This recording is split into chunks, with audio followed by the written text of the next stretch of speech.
Okay, so we're going to talk about foot and ankle health for runners primarily. Obviously, this goes for people who just enjoy running or who have running as part of their sport that they like to do. A little inspirational quote for everybody where pain is inevitable, especially with sports and exercise, but your suffering is optional. So that's why we're here, to make the optional part go away.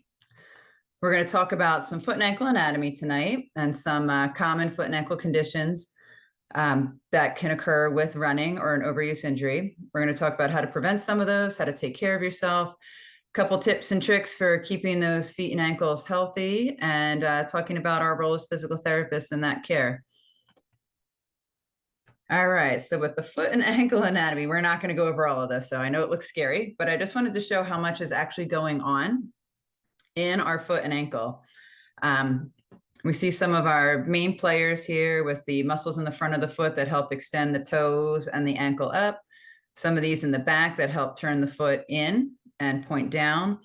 But I wanted to show all these smaller muscles that are in the arches of our foot and in between our toes that help curl our toes and extend our toes, splay our toes out, and bring them back together, because they're very important in maintaining a healthy foot structure and to maintain support on our foot when we're bearing weight through them, especially with running. The only thing that's not shown is where your plantar fascia actually is. So I'm just going to use my cursor and show you that it starts right here on this little bottom of the calcaneus here, bottom of the heel bone, and it travels all the way across and attaches to the bottom of our 5 toes here. So it's a big sheet of connective tissue that acts like a shock absorber for our foot when we're putting weight through it. The reason we want to talk about foot and ankle pain and addressing it is because if we don't take care of it when it starts to bother us, it can cause more problems. There's an old saying in the PT world that when the foot hits the ground, everything changes. So as soon as your foot hits the ground, you have a chain reaction. So your foot has an action, which creates an action onto the ankle, up to the knee, through the hip, all the way up through the spine, and even up into your upper body. So if your ankle doesn't have enough mobility or is weak, it can cause problems elsewhere, even if you don't actually have pain going on in your foot. Some of those things are knee pain, hip pain, imbalance, and postural changes. And like I said, so the importance is to create a nice stable base of support for our body and our legs by keeping the foot and ankle strong and mobile. It'll help your overall performance in anything that you're doing. It improves your balance, which is helpful in everyday life, and it can help prevent any long-term issues in the future. So going over a couple foot and ankle conditions, we're going to start with probably one of the more common ones is plantar fasciitis. It's an inflammation of that tissue that I kind of arrowed on the bottom of the foot there. You can see it would be right here, and it spreads all along these. It has different thicknesses in the tissue itself. It's thickest on the inside. And typically when we have pain, it's right here in the bottom of the heel. We notice it first thing in the morning, and especially after standing up, after sitting for a little while, like sitting, eating a meal, sitting at your desk for a while, you go to stand up and it just grabs you in the heel. Typically, these are caused by overuse, often in high impact activity. Most commonly, it's from improper footwear, and that could be the sneaker that you're wearing when you're running, or it could be a shoe that doesn't have enough support that you spend a lot of time in. If you're walking on a concrete floor all day and you have a shoe that doesn't have a lot of support, that plantar fascia is going to start taking up more of the shock absorption that the shoe should be doing for you and getting a little bit of overuse. Preventing it, proper footwear, of course, stretching exercises. We're going to go over a whole bunch of stretching and strengthening things as the program rolls along. But just to give you a little overview, you've probably heard of the rolling on a frozen can or rolling on a tennis ball or a water bottle or a lacrosse ball. And they make all these fancy gadgets that you can get either online or at running stores that you can roll your foot on. I tell everybody, if you're going to roll your foot, you need to stretch after. So whether you're going to grab a towel and stretch it, or sit down and hold your foot and pull your toes up just to stretch that plantar fascia out a little bit, you always want to stretch out after you get some blood flow going into an area. We'll talk about why hip exercises are important later, but Our hips control our knees, which control our feet. So we'll talk about that too. And when you're getting back into your activity after having some plantar fascial pain, you want to have a gradual return to it. Treatment also, you can do some rest and some ice. I like the frozen water bottle personally, the frozen can roll. There are orthotics that can help in the interim, but you don't want it to be a forever thing if you can avoid it. So a little heel lift sometimes can help. And of course, physical therapy will help with getting your range of motion back, getting your mobility back, and working on anything that you may have lost in the meantime. So Achilles tendonitis, a little more common, also an inflammatory process. This guy here looks like he stepped on something and maybe has a little tear in this tendon right here. The Achilles tendon is made up of the gastroc muscle and the soleus muscle, which is a flat muscle that lies right underneath the gastroc. And together, the two of them make the Achilles tendon. It attaches right down here on the heel. And what you see visibly, if you're going to have a tendinopathy in there, is right here, you can see a little thickening of the tendon. So you're either going to have an inflammation right here, and it's going to hurt right where the shoe kind of meets your Achilles and a little bit above, or you're going to have what's called insertional tendonitis, which is where it's inflamed right where it goes in here on the tendon there. And you can kind of see the little bump right here. It's actually a little better in this one. Sometimes that's red and swollen. That's usually how it starts, is a little bit of pain and some redness and swelling down there, which means you got a little bit of inflammation going on in that tendon. The difference between this one and plantar fascial pain is you're going to have the pain right in the back of the heel, where in plantar fascia, you're going to have it in the bottom of your heel, more in the sole of your foot. It can be from an overuse injury. Typically, we see it more if you have a sudden change in your mileage, you up your mileage real quick, or you change your terrain. So for instance, maybe you run on like flat sidewalks all the time, and you went on vacation for a week in a really hilly mountainous area, and you ran all kinds of trails and mountains and up and downs, and your calf muscle has no idea what's happening because it's used to the pavement or a treadmill or something like that. It can happen from tight calf muscles. To fix it, we want to work on stretching those muscles back out. So stretching with the straight leg will help stretch the calf. Doing that same stretch and bending that back knee a little bit will get that soleus muscle we talked about. Resting it to give it a little bit of a break. Ice on it when it's inflamed. Again, heel lifts or an orthotic are a temporary fix just to give it a little relief while it's healing. This is one of my favorites down here, this Alfredson exercise program. So you're standing on the steps, holding on for safety, keeping those knees straight. You go up onto both toes. So if it's your right foot that's aggravated, you lift your left foot up the step, let your right heel drop down, put your left foot back on, and you start over at step 4. We do it like this if it's that higher tendinopathy. If it's insertional, we do that same thing, but we go to the floor, not off the step. To prevent this, especially if you know you're going to be changing your terrain or working on your mileage, you want to make sure you're stretching. You want to make sure you're doing calf exercises, some heel raises, some strengthening things, and some balance activities.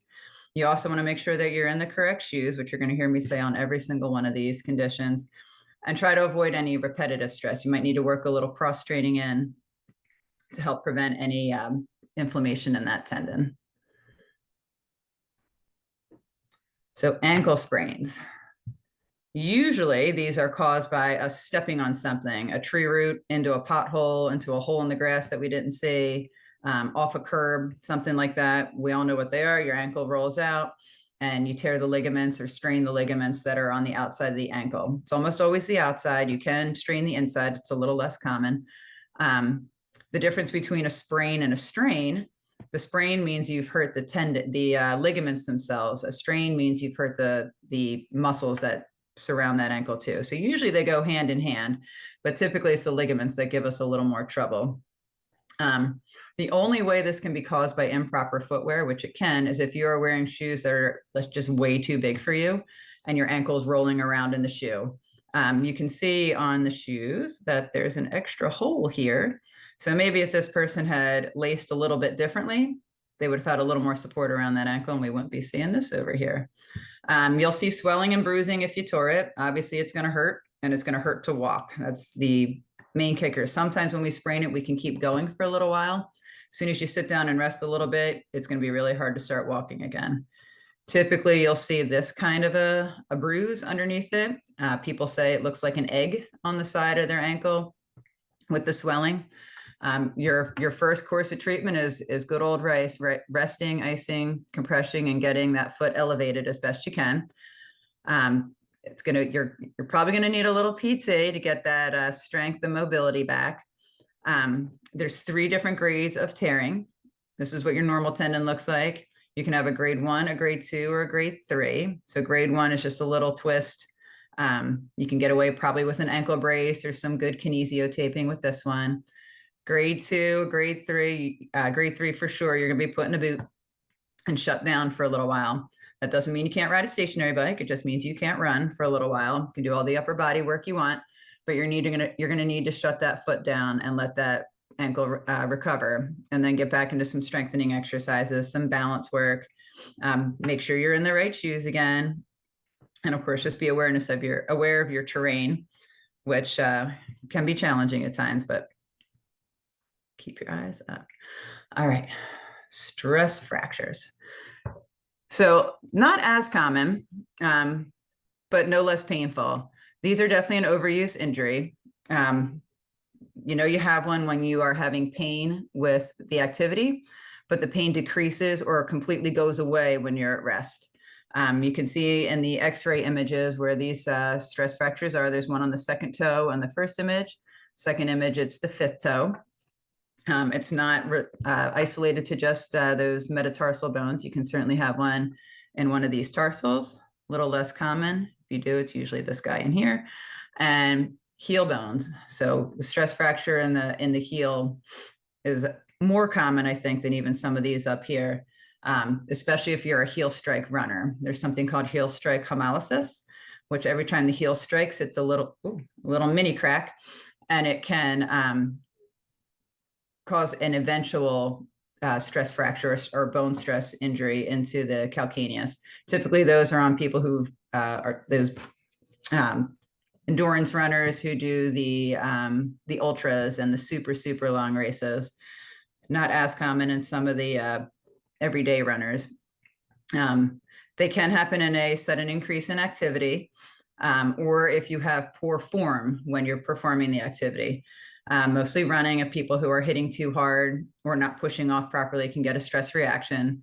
Or it can be a little bit of a hormonal thing. If you have low bone density, if you're a postmenopausal person, you could be at risk of some bone density loss, or just with age, we start to have some bone density changes.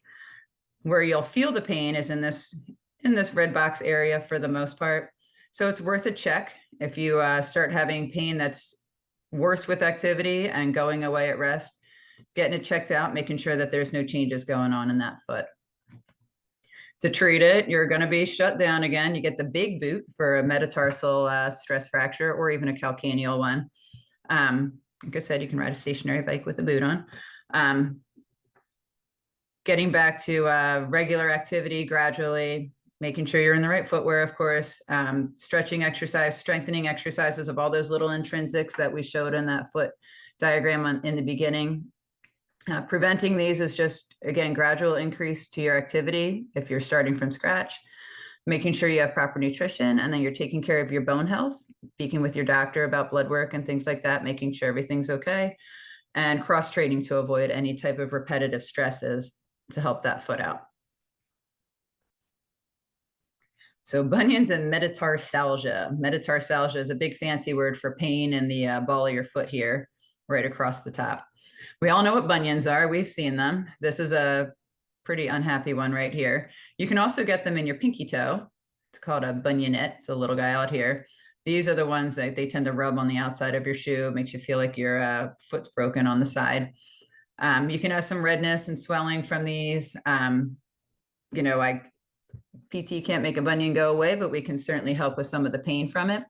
If you get a bunion from running, it is because you are unquestionably in the wrong shoes, or you are wearing really tight shoes when you're not running. So they can cause bunions as well. Every now and again, it's genetic. Someone just has a genetic foot that goes in like this.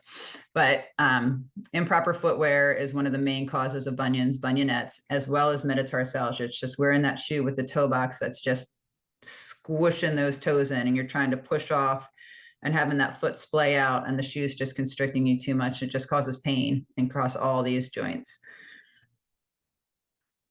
So the easy trick for these is just spacers. For just a bunion, this is probably one of the more common ones that you see out there. This is a nice gentle toe spreader. And you can sleep in this one. You can sleep in this one too. If your shoe is big enough, you can actually wear both of these inside of a shoe. I personally use this one. I have a bunionette.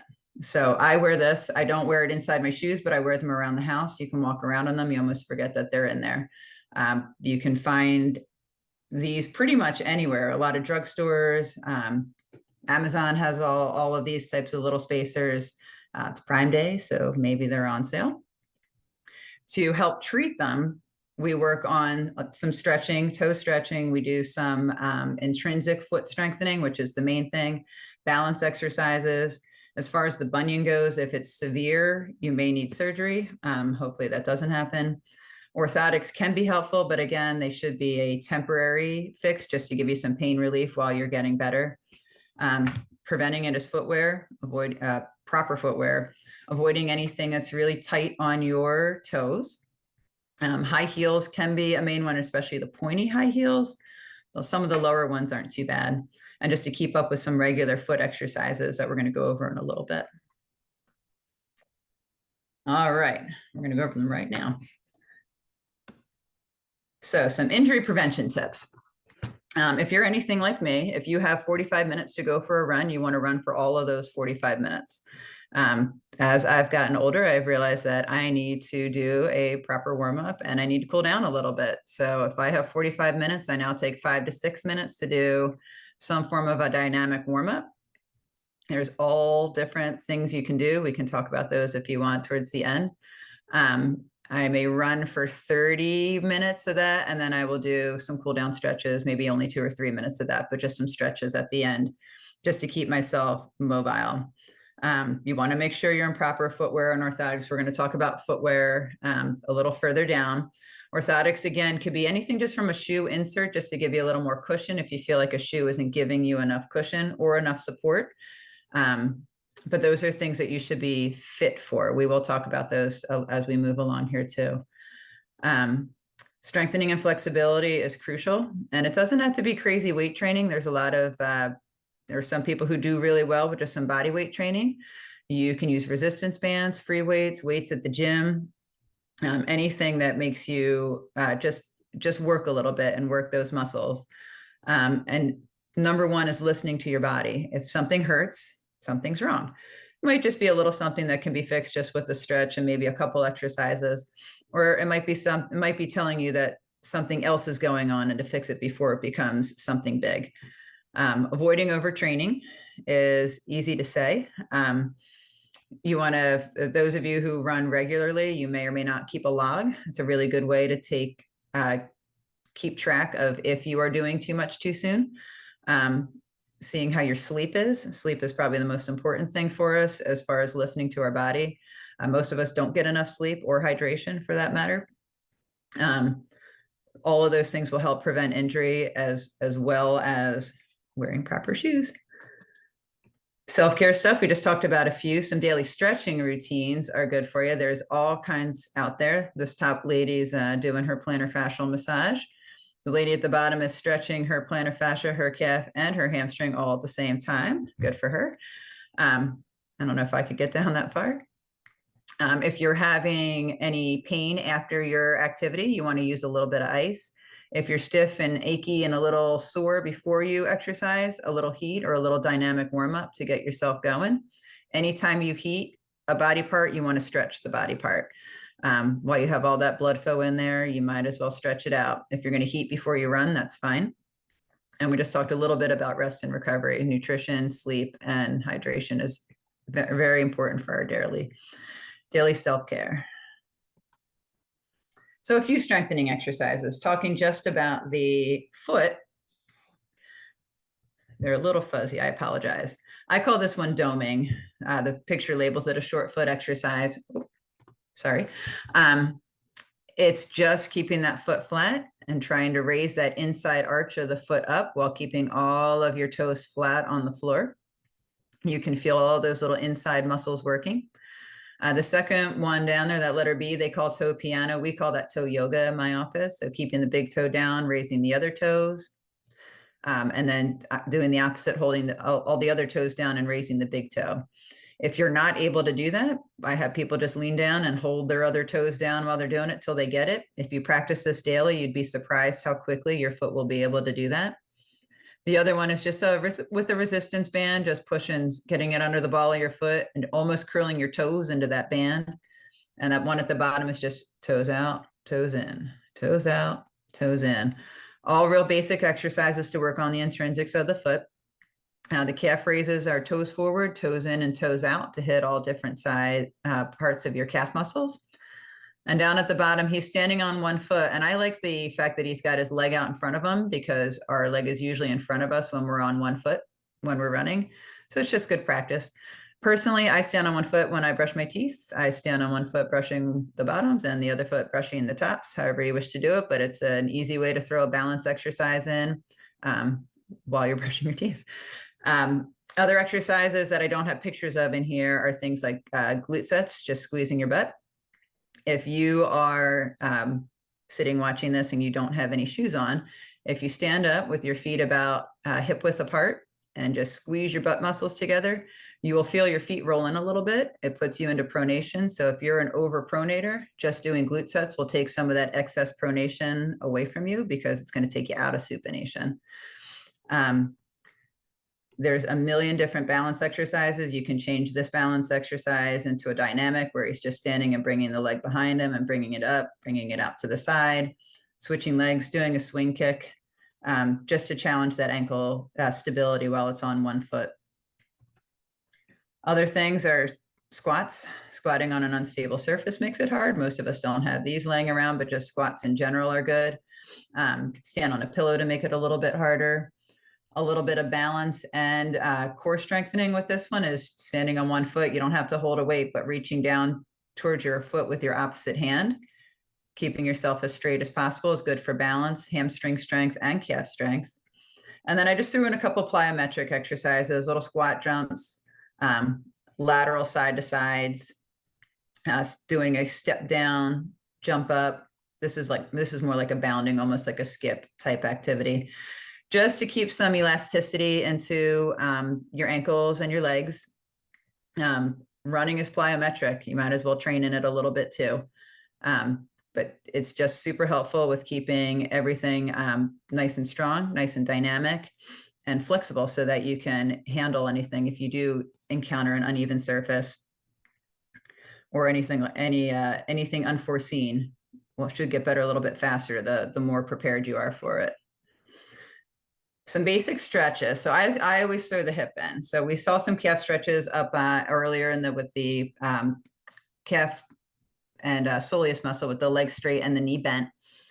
First two are hip rotation stretches. The bottom one's a hamstring stretch with a little bit of a calf stretch. And this lady right here is doing a hip flexor stretch.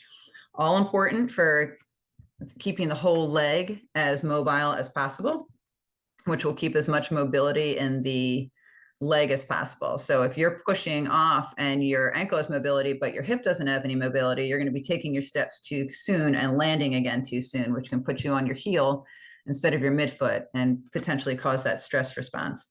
Our hips, if they're tight or if they're weak, it can make our knee cave in, which will make our ankle roll in and kind of put us into that overpronation type of movement pattern. So we want to keep everything as mobile and as strong as possible in order to keep our ankles as strong and mobile as possible. So footwear. Everyone's going to ask me what kind of shoes they can wear. I know. There are so many shoes out there. You can see them on this shelf. Hopefully you're not running in the boots. My best advice for shoes is to go to a running specialty store Where I live, there's 4 that are owned by the same group. There's a Roadrunner Sports near us. Have them look at your feet, have them watch you walk, and they should be bringing you a couple different pairs of shoes that are good for your feet. So if you need a motion control, they should bring you a couple options of motion control shoes that you should be able to put on and either jog on a treadmill in the store or jog up and down the street. It is a trial and error. You may find that you've always worn the Asics Nimbus in a size 9 like I did, and they changed the shoe and I can no longer wear that. So I have to wear in Brooks now because that's what fits my feet. And I've tried those ons. Not sure how I feel about them yet. I can't wear a Nike. It's too narrow for my toe box. That's what caused my little bunionette that I have. So you do have to try different shoes on and give them a whirl. Hopefully you find the right ones with a trusted shoe company first. I'm asked when people should replace shoes. I think you can kind of feel when you need a new pair of shoes, and you should certainly be able to say if your shoes are all worn down on the bottom, you need a new pair of shoes. Sometimes I'm in like a 300-mile mode personally, so I don't go past 300 miles in my shoes. Sometimes I get rid of them before 300 miles because I just feel like they don't have as much cushion as I'm used to them having. That's me personally. Some people go on a time frame. It depends on what your goal is. I wear different shoes for different runs personally. So my recovery runs are very cushiony shoe. My track work, my hill work, stuff like that is in a lighter shoe. And if I'm racing, I'm in an even lighter shoe than that. I'm a neutral runner, so all my shoes are neutral. I personally don't wear orthotics because I don't need them yet. I'm sure that's coming. But that's keeping those shoes rotated and just checking the life of them. Checking for holes, checking for wear. If you see anything on your feet, if you start noticing blisters on the tips of your toes, or on around your big toe or your little toe, or even on the bottom of your foot, you probably need new shoes, or your shoes aren't the right ones for you. Oh, did I lose my orthotic page? I think I lost a slide. So there was a slide on orthotics in there. Orthotics are for some, they are not for everyone. Some people need them all the time. Most people just need them for a little while they are waiting for an injury to recover, usually that plantar fasciitis, a bunion, or the metatarsalgia or Achilles tendonitis. So you need to be fit for them. I personally, if you've never worn them, I tell people to get an over-the-counter first. They're in the $50 range for the most part. And again, I would get one from a running specialty store because they know what they all are. They know what's good for an pronated foot, what's good for a foot that needs a little more motion control, what's good for a flatter foot. You want to take the insole out of your shoe and put that over-the-counter orthotic in. If you already have orthotics, either over-the-counter or custom-made orthotics, you want to bring them with you when you're getting your shoes picked out, because if the running specialist notice, or shoe specialist notice that you are an overpronator and they get you a shoe for overpronating, but you have an orthotic to account for that, you could be overcorrecting that and causing a different problem. So always bring an orthotic with you when you're trying a custom one that you already have with you when you're trying shoes. The market for the over-the-counters, there's tons of them right now. They have them from everywhere. I think there's like 6 or 7 brands that I can think of off the top of my head. I don't think there's one that's necessarily better than the other. If you are on some social medias, you'll see that there's these spring-loaded ones that are there now, where they guarantee you like 3 inches more in your vertical leap or something like that, which is great for basketball. It's certainly good for springiness with running too. I think they have a carbon fiber or something in them. But again, they're a trial and error product too. So you have to see what's going to work best for you before you can really nail down what you should be getting. And where does physical therapy come in all this? Well, I'm glad you asked. So we will give you a personalized assessment. We can do a gait training assessment, a running assessment. We will check your range of motion, your muscle flexibility. We will check the entire chain. So we're not going to just check your foot. We're going to check your knee, your hip, your ankle, your back, and probably your shoulder blades too, believe it or not. and just see where you are, where your limitations are, and we'll work on them. So if we need any manual things with that, as far as us stretching you, doing soft tissue mobilization, any joint mobilizations, manual resistance training, we can work on that.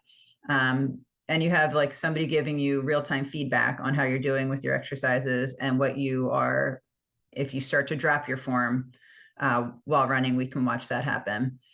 We will give you a personalized exercise program based on what's ailing you for the most part. We work whole body for almost everyone. Runners, unquestionably, we work whole body. We'll do some core work, a lot of balance work, and anything else that, if you're coming off an injury, we work you back off the injury, and we can create a return to run program for you just the same. Oh, there's my orthotic side. See, it was 2 down. All right, so we're going to skip that. As far as the biomechanical assessments go, these are getting more advanced every year. So there's ones that we do just on our own where we can watch you run. There's Coach's Eye that we have on that you can put on your phone.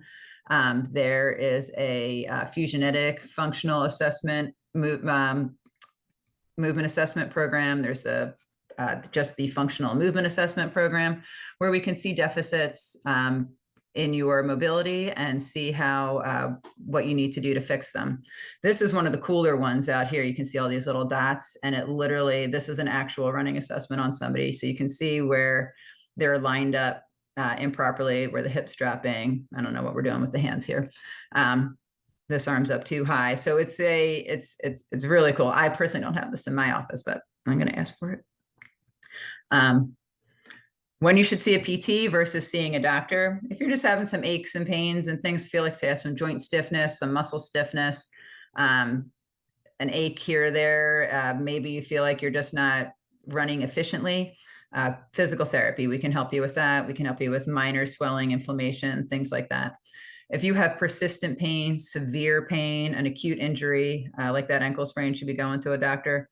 If you have any numbness, tingling, or anything unusual going on, that's when you want to see the doctor. If you have that pain in the foot where it hurts when you work out, but it doesn't hurt at rest, you probably need an x-ray of your foot, get it checked out. Other than that, PT can handle most, I think. And if you're in the state of New Jersey, we're direct access. So we can get you checked out and get you set up on a program without you having to see your doctor. I think that's a lot of states now, but I don't know which ones don't have that. But we look forward to taking care of you, and we love doing this. So it's our job to kind of pick you apart and see where you're limited and see what we can do to make you more efficient and less painful.